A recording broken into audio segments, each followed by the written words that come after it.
աշխատանքը սկսել է հուլիսի 11-ից։ Օգոստոսի 11-ին լրանում է 1 ամիս, ինչ գործում է այդ խորհուրդը, եւ մենք հրավիրել ենք հավաք Հանրապետության հրապարակում, որպեսզի այդ հավաքի ժամանակ ներկայացնենք հաշվետվությունը այս 1 ամսվա ընթացքում կատարած աշխատանքի վերաբերյալ, տանք մեր գնահատականը էլեկտրաէներգիայի սակագնի դեմ բոլոր բողոքի գործողությունների, որոնք որ տեղի են ունեցել հունիսի 19-ից առ այսօր, եւ ներկայացնենք բացատրություններ եւ պարզաբանումներ այսօրվա առաջ քաշած պահանջների վերաբերյալ։ Այն են գլխավոր 3 պահանջները, դա ՀՑԿՀ անձնաժողովի անդամների հրաժարականը, ՀԵՑ Փակ բաժնետիրական ընկերության ազգայնացումը եւ հետագա հանրայնացումը եւ էներգետիկ համակարգում ճգնաժամ առաջացրած այդ վիճակի համար պատասխանատուների օրենքի առաջ պատասխանատվության բերելը։ Այս 3 պահանջները այսօր մեր հանրությանը ներկայացրած քաղաքական օրակարգի սկիզբն են։ Մենք գտնում ենք, որ մոտակա ժամանակներում ընդլայնելու ենք մեր կողմից ներկայացվող պահանջները, բարեփոխումների ուղղված պահանջները եւ ձևավորելու ենք օրակարգը, քաղաքացիական շարժման օրակարգը, որը ընդգրկելու է մեր պետության, հասարակության կարևորագույն հարցերը տարբեր ոլորտների եւ ձևավորելու է այն պատկերը, այն բարեփոխումների ցանկությունը, որը որ մեր կարծիքով հանրությունը այսօր ունի եւ կարիք ունի ներկայացնել իշխանություններին։ Օգոստոսի 11-ին ժամը 7-ին հավաք սկսվելու է այն հատվածում հրապարակի, որտեղ որ հիմա տեղադրված են պաստառները։ Հավաքի վերաբերյալ իրազեկված է քաղաքապետարանը, ի սկզբանե հավաքը ուզում էինք անցկացնել Հանրապետության հրապարակի կենտրոնում, ոստիկանությունը առարկություններ ներկայացրեց, որ ի վիճակի չի լինի ապահովել անվտանգությունը հավաքի մասնակիցների եւ երթևեկության բնականոն աշխատանքը։ Մենք գնացինք կոմպրոմիսի քաղաքապետարանի հետ, համաձայնվեցինք, որ հավաքը անցկացնելու ենք այն հատվածում, որտեղ որ հիմա պաստառներն են, ի նկատի ունենալով, որ այս հավաքին դեռ չի ակնկալվում լայն զանգվածների մասնակցությունը, որովհետև ամառ է, արձակուրդ է եւ այլն, եւ այս հավաքում մենք ավելի սպասում ենք, որ հետաքրքրված մարդիկ կմասնակցեն, ովքեր որ եղել են Բաղրամյան պողոտայում, ովքեր որ աջակցել են այդ օրերին բողոքի ակցիային, եւ այնտեղ մենք փորձենք ամփոփել առ այսօր այս ոլորտում ինչ ունենք։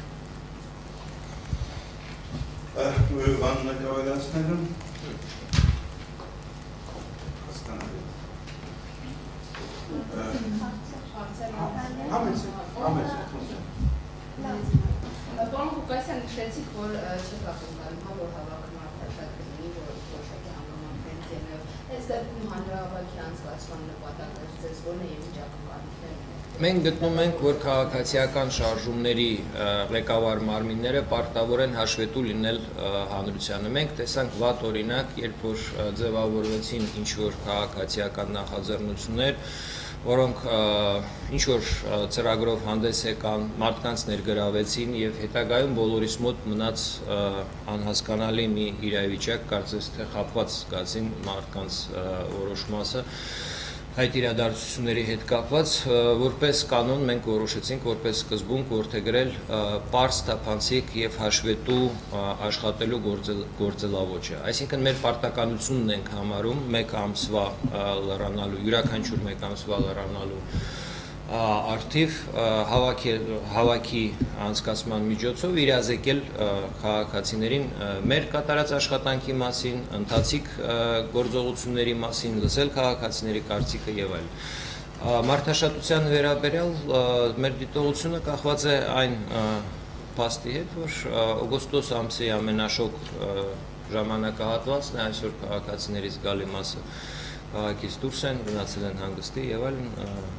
զուտ դա է մեզ համար տալիս պատկերացում, որ կարող է եւ Բաղրամյան պողոտայում ձևավորված այդ բողոքի ակցիաների մասնակիցների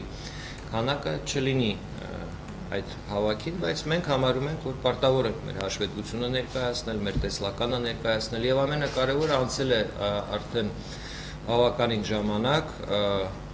հունիսի 19, 23, 28 այդ իրադարձություններից, որի վերաբերյալ արդեն կարելի է ամփոփել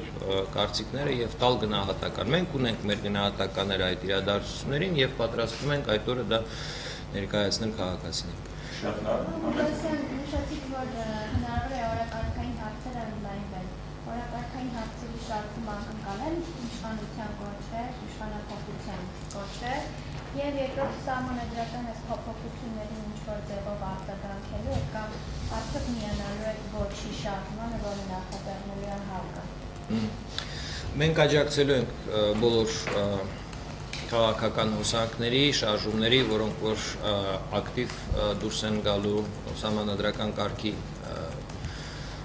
փոփոխության դեմ ցանկացած դրսևորումով, բողոքի ակցիաների նկատի ունեմ եւ այլ տեսակի գործողությունները, ինչ վերաբերվում է մեր քաղաքական օրակարգին։ Մենք կարևոր ենք համարում ձևավորել բարեփոխումների տեսլական, որը որ պիտի բացահայտի ամբողջ հանրությանը, որ այսօր գոյություն ունեցող ձևավորված վերնախավը ի վիճակի չի այդ բարեփոխումները իրականացնել։ Մենք գտնում ենք, որ հասունացել է պահանջ դնել, որպեսզի պետական իշխանությունը մաքրվի հանցագործներից։ Դա վաղուց հասունացած խնդիր է, առ այսօր չի ստացել իր ձևակերպումը, որևէ շարժման որպես պահանջ չի ներկայացվել, մենք գտնում ենք, որ դա կարևոր պահանջ է։ Հասունացել է եւ կարևոր պահանջ է դատական համակարգի անկախությունը։ Անհրաժեշտ պահանջ է կոռուպցիայի դեմ հանրության արդեն ավելի ակտիվ մասնակցությունը, թալանացի անօրինական սեփականության, կոռուպցիայով ձեռք բերված սեփականության վերադարձը պետության եւ ժողովրդի։ Նամանավանդ որ Հայաստանը համապատասխան կոնվենցիաների անդամ է, մենք տեսանք, որ պաշտոնյաները սկսել են իրենց հայտարարագրերում ներկայացնել մեծ գումարներ, սակայն գրեթե ոչ ոք չի կարող ներկայացնի ողջամիտ հիմնավորումներ այդ կապիտալների ձևավորման, այդ սեփականության ձեռքբերման վերաբերյալ։ Այնինչ Հայաստանը լինելով կոռուպցիայի դեմ պայքարի ՄԱԿ-ի կոնվենցիայի անդամ, դրա 20-րդ հոդվածի համաձայն նաև պարտավոր էր իր օրենսդրության մեջ նախատեսել պատասխանատվություն պաշտոնյաների համար, որոնք որ չեն կարող բացատրել իրենց սեփականության աղբյուրը, նման պաշտոնյաները ենթակա են քրեական պատասխանատվության։ Մինչև օրս Հայաստանը այդ պատասխանատվությունը չի սահմանել մեր օրենսդրության մեջ, մենք գտնում ենք, որ կարևոր է այդ քրեական օրենսգրքում ունենալ այդ իրավական նորմա, այդ ինստիտուտը։ Պաշտոնյաները, որոնք որ հանրության միջոցներն են վերցնում իրենց վրա կառավարել, բնականաբար եւ չունեն, այսպես ասած, պրեզումպցիա անմեղ կանխավարկածը եւ իրենք պարտավոր են, դա միջազգային հանրության արդեն ձևավորված կարծիքն է, պարտավոր են հանրությանը իրենց սեփականության աղբյուրները բացատրել։ Եթե չեն կարող բացատրել, ապա դա արդեն հիմք է դիտարկել այդ սեփականությունը անօրինական, իսկ այդ պաշտոնյաներին քրեորեն պատժելի արարք կատարած մարդիկ։ Սա է կոնվենցիայի այդ 20-րդ հոդվածի բովանդակությունը, Հայաստանը կոնվենցիայի անդամ է, ազգային ժողովը ավերացրել է այդ կոնվենցիան, առ այսօր այդ դրույթը քրեական օրենսգրքում ներառված չի, մենք գտնում ենք, որ պետք է ներառվի։ Այդ դրույթը հնարավորություն կտա պատասխան տալ այն բոլոր տեսակի բանավեճերին, որոնք որ առաջանում էին Նիկոլ Փաշինյանի եւ Հովիկ Աբրամյանի միջեւ, որտեղից դες այսքան հող, այսքան փող, այսքան ինչ, մենք ընտանիք ենք պահում, բա մենք ստեղ ինչ ենք անում եւ այլն եւ այլն։ Մենք գտնում ենք, որ պաշտոնյաները իսկապես Հայաստանում ունեն խնդիր, երկրում ձևավորվել է սոցիալական անհավասարության իրավիճակ։ Մենք տեսնում ենք, որ անապահով խավերը արդեն ատելությամբ են լցված եւ այդ լարվածության աստիճանը օր օրի բարձրանում է, Միջին խավը երիտասարդությունը տեսլական չունի իր ապագայի վերաբերյալ նույնպես տեսանք այդ դժգոհությունը, այսինքն սոցիալական վիճակը գնում է դեպի ավելի եւ ավելի լարված աստիճանը լարվածության բարձրանման։ Նման պայմաններում բնականաբար իշխանությունները ունեն ընտրություն կամ գնալ բարեփոխումների, կամ զիջել եւ բաց թողնել այդ հնարավորությունը այն քաղաքական ուժերին, որոնք որ ի վիճակի են այդ բարեփոխումները իրականացնել։ Մենք հասնելու ենք այդ պահանջներով այն իրադրությանը, երբ որ այդ ճշմարտությունը հասկանալի է դառնալու եւ քաղաքական ուժերին եւ հանրությանը։ Մեր նպատակներից մեկը իրազեկել հանրությունը, քաղաքացիներին եւ ստեղծել այդ բարեփոխումների օրակարգը, որի համար օգտագործելու ենք հանրապետության հրապարակի հարթակը։ Կներեք հարցին ճավելացնեմ, ձեր տված հարցին ավելացնեմ։ Ոտքի Հայաստան շարժում բազմիցս հայտարարել է եւ շարունակում է հայտարարել, որ ցանկացած պահանջ, կնի քաղաքական եւ ոչ քաղաքական, որը կբարձրացնի Հայաստանի Հանրապետության ժողովուրդը, մենք այդ պահանջը կմիանանք այդ պահանջին եւ կշարունակենք ժողովրդի հետ պայքարել այդ պահանջին իրականացնելու համար, հասնելու այդ պահանջ։ Մենք կաշկանդվածություն չունենք քաղաքական կամ ոչ քաղաքական պահանջների հետ կապված։ Այսինքն ցանկացած պահանջ, որ կա Հայաստանում, որ արկա է ժողովրդի մոտ, եթե ժողովուրդը այդ պահանջը բարձրացնի, մենք այդ պահանջը միանշանակ կմիանանք։ Այսպես լրացնեմ, մեր շարժման նպատակն է Հայաստանում վերականգնել սահմանադրական կարգը, որը որ այսօր շտապալված է, եւ ապագայի համար ստեղծել երաշխիքներ, որպեսզի իշխանությունը մնա ժողովրդի ձեռքում։ Բնականաբար իշխանափոխությունը այդ նպատակներին հասնելու այդ ճանապարհին խնդիրներից մեկն է եւ մենք պատրաստ ենք եւ հավատարիմ ենք այդ խնդիրը իրականացնելու։ Որ պահանջը երբ իրականացնել, որ տեսքով, դա տակտիկական խնդիրներ են, կախված է հանրային համախմբվածությունից, կուսակցություններից, այլ հասարակական կազմակերպություններից, քաղաքացիական նախաձեռնություններից եւ այլն, որտեղ հասկանալի է, որ այդ տեսակ խնդիրները, ինչպիսին է իշխանափոխությունը, ինչպիսին է բարձր պաշտոնյաների իմպիչմենտը, դա փոքր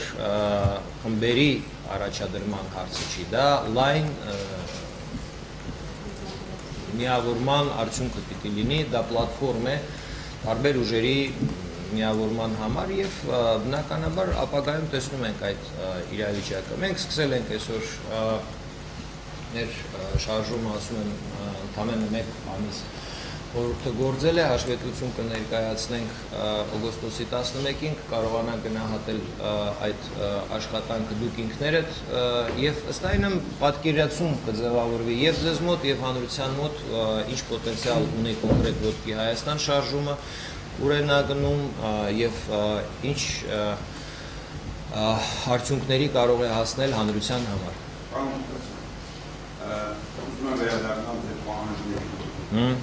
Ամենակարևորը։ Հանձնաժողովի հրաժարականը կարծես թե ակնհայտ պահանջ է միջև տարբեր կազմակերպությունների կողմից։ Տեսնում եմ դուք կանգ առնեք ԴՄ էլեկտրացանցերի արտահայտման գաղափարի վրա։ Նախ տնտեսապես դա ուսումնասիրված է, հնարավոր է, հնարավոր չէ, ինչ դրական կամ բացասական բաներ կդրի, եթե այդպիսի քայլ ձեռնարկվի։ Ես հասկանում եմ, որ այս քայլը անգամ այսպես անդադար շրջանառության մեջ մտնող ժամանակ առ ժամանակ կա, ուրեմն գաղափար է, որ նույնիսկ կարծես թե արտահայտեց նաև նախագահը։ Այ իմ հարցը հետևյալն է, արդյոք մեր նախաձեռնությունը այսպես որոշակի մշակումներ ունի այսօրության։ Ասեմ, որ ոչ մեր ազգայնացում, այլ շատ կարևոր է հետագա հանրայնացման, այսինքն կողմնակից են ոչ թե ազգայնացման լինի պետական, այլ հետագայում հանրայնացման։ Հիմա դրա բացատրությունը։ Այսօր մենք ունենք մի իրավիճակ, եւ որ որևէ մի ընկերություն ունենալով 100% բաժնետոմս, բաժնետական ընկերությունը հայցը, ինքը կառավարում է ռազմավարական նշանակություն ունեցող մի ընկերություն, որ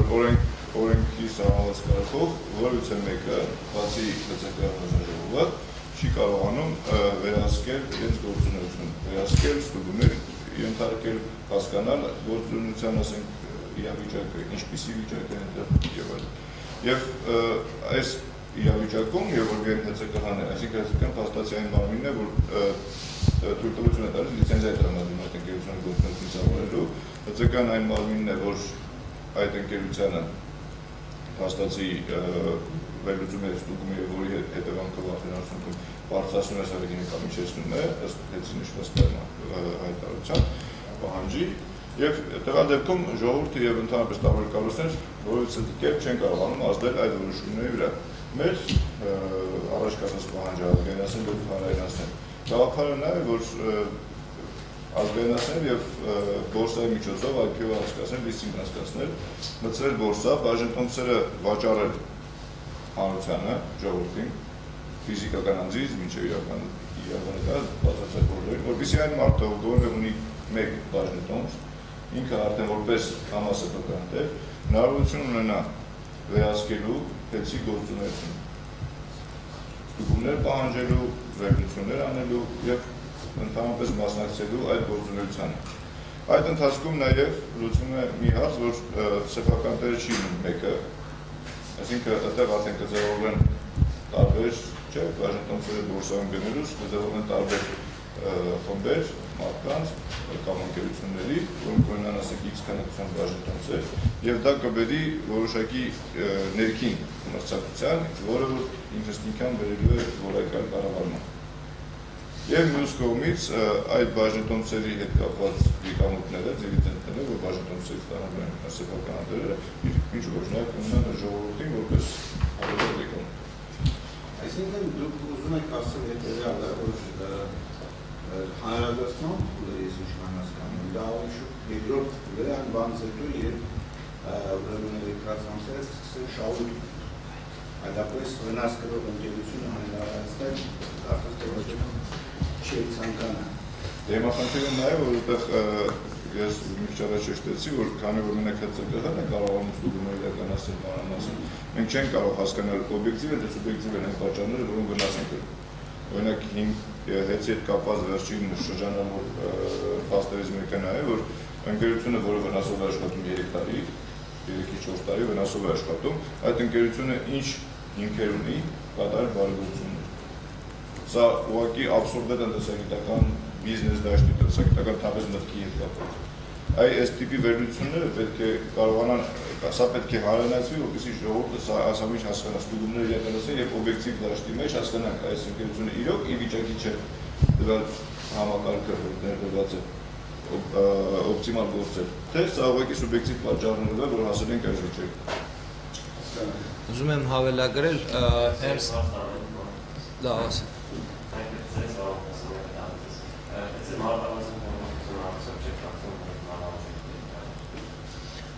հավաքի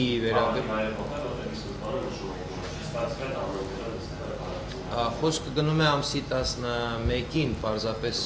հավաքի մասին, բայց նստացույցի պահանջը պահպանվում է, այսինքն այդ պահանջը օրակարգից դուրս չի գալի։ Մեր ի սկզբանե որոշումը անցկացնել նստացույցը կենտրոնում շարունակում է մնալ մեր տակտիկական ռազմավարական գիծը։ Պարզապես ամսի 11-ին մենք կընդլայնենք մասնակիցների թիվը, գիտեք, որ ի սկզբանե մենք ակցիան նախատեսում էինք օրենքի հավաքների ազատության մասին օրենքի 24-րդ հոդվածի շրջանակում, այսինքն չպիտի գերազանցի 100 մասնակցի, քանի որ հաշվետվություն ներկայացնելու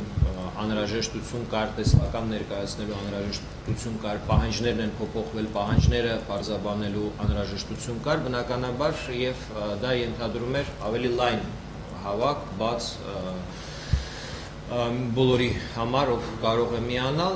նման իրավիճակում մենք գնացինք այդ կոմպոնենտը ավելացրեցինք, որ ամսի 11-ին կանցկացնենք այդ հավաքը, իրազեկումը կանենք, անհրաժեշտ տեղեկությունը քաղաքացիներին կտրամադրենք եւ շարունակելու ենք մեր գործողությունները։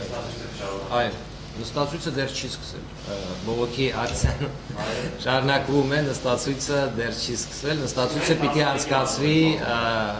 կենտրոնում։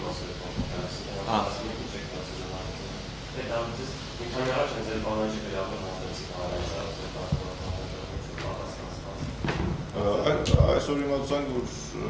ինտերնետում կար Նազարյանի պատասխանը մեր նամակին, ես ուղղակի դրսում էի, խնդրեցի ընկերներին, կարծացի։ Ինքը հիմնականում անդրադարձել էր այն հարցին, որ մենք իրեն վիրավորել ենք։ Դեսպորագրություն չկա։ Հիմա հասել դրան, մենք ասեմ, որ մենք ընդամենը իրենց մեր հայտարարությունն ենք փոխանցել, մեր իրենց հրաժարականի պահանջի մասին մեր հայտարարությունը, մենք բացարձակ ցանկություն չունենք ինչ-որ պոլեմիկայի վեր մտնել ինչ-որ իշխանավոր տարբեր կառույցների հետ, այսինքն մենք պատասխան ակնկալում, որպես այդպեսին չկա։ Ուղղակի այն ինչ-որ ես իմացա, ասացի, որ այսօր ինքը ասել որ մենք իրեն վիրավորել ենք կամ ինչ-որ մասնագիտական խերի մոտեցումներ են ցույց տվել, որ կուզենա երկու բանով անդրադառնալ։ Նախ վիրավորանքի հետ կապված իրեն ինքը հայտարարել, որ վիրավորանք կապված է, մենք այնտեղ գրել ենք, որ դուք դիջուների նման մտերեք ձեր բները և դուք եք այն ժամանակ և որ ժողովուրդը բաղարապողոտայում է, ինքը ասել է, որ դա վիրավորանք է։ Ես հիմա ևս մեկ անգամ կցանկանայի կրկնել, որ եթե մի մարդ կամ մարդկանց խումբ անում է քայլ, որը բերում է ժողովրդի մեծ զայրացմանը կամ ոսկացմանը և փաստացի Հայաստանում ստեղծվում մի իրավիճակ, որ ինչու՞ չէ արդեն քաղաքացիական պատերազմաշեմի է դառնում երկիրը քո որոշմանը կապված։ Ուրեմն դու նախ որպես հայ տղամարդ պարտավոր ես այդտեղ գալ ներկա գտնվել վարչակարգում։ Երկրորդը որպես մասնագետ պարտավոր ես գալ և փորձել բացատրել հիմնավորել քոնը։ Եվ երրորդը ի պաշտոն է դու ունես պատասխանատվություն հետևական լինել քո հիմնավորած փաստերին։ Եվ եթե դու չես գալիս, մենք ունենք այդ բարոյական իրավունքը և պահանջել հրաժարական, և միգուցե մի քիչ կոշտ հայտարարություններ հնչեցնել։ Եվ ես համոզված եմ, եթե պարոն Նազարյանը գալ բաղարան պողոտա, իրեն շատ ավելի բուռն կողջունեին, քան թե Աշոտյանը։ Ես ավելացնեմ, եթե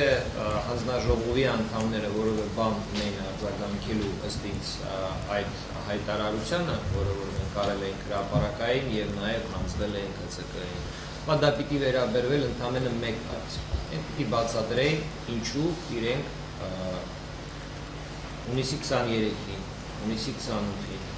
այն իրավիճակներում, երբ որ ցուցարարները և ոստիկանությունը կանգնած էին բախման առաջ, ինչու իրենք ընդեղ չեն։ Իրենք հանրությանը ընդամենը մի հարց ունեն բացատրել։ Եթե իրենք կարող են բացատրել, կարելի է իրենցից ներողություն խնդրել։ Եթե մարդիկ կարող են հիմնավորել, ինչու ընդեղ չեն եղել։ Եթե իրենք ընդեղ չեն եղել, որովհետև համարել են, որ դա իրենց գործը չի, կամ իրենք վախեցել են ընդեղ լինելուց, ապա իրենց նկատմամբ հնչած գնահատականները համապատասխանում են այդ իրավիճակում մարդու պահվածքը։ Շնորհակալություն, այլ հարցեր կարծես չկան, դուք շնորհակալություն հայտնեցիք, պարոն Ղուկասյան։ Ձեզ շնորհակալություն։ Եվ եթե կարելի է մեկ հայտարարություն է ուզում անել, ուղղակի ԶԼՄ-ների հետ կապված, այս վերջին 2-3 օրը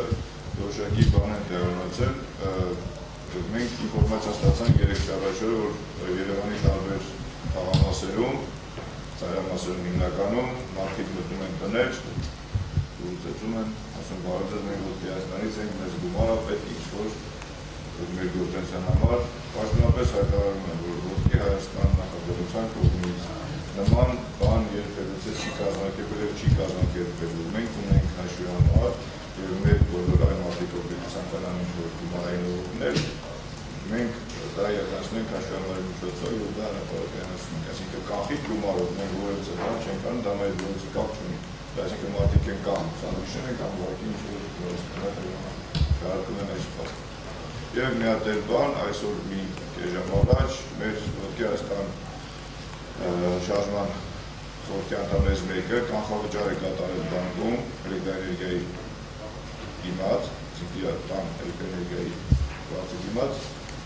կանխավճար է կատարել, որպեսզի հասկանանք ինչ է գրված այդ չեկի վրա, այս ամսիններից հետ։ Չեկի վրա բացարձակ որևիցե գրած չկա բարձրացման մասին, սուբսիդավորման մասին, այսինքն չեկա տրված, որտեղ գրված է ուղղակի 9 սատագները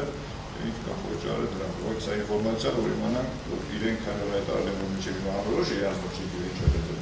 Մենք այդ կապավճար արեցինք եւ լավոր իրաց մոտ 5 ձեռնարկում, որ իսկ ումա էլի խնդիր է, որ ասենք կանդացել է, ժողովրդի ձև պետք է ձևակերպվի, շետիլը ու մարդիկ իմանան ինչ է պետք։ Եվ շնորհակալություն։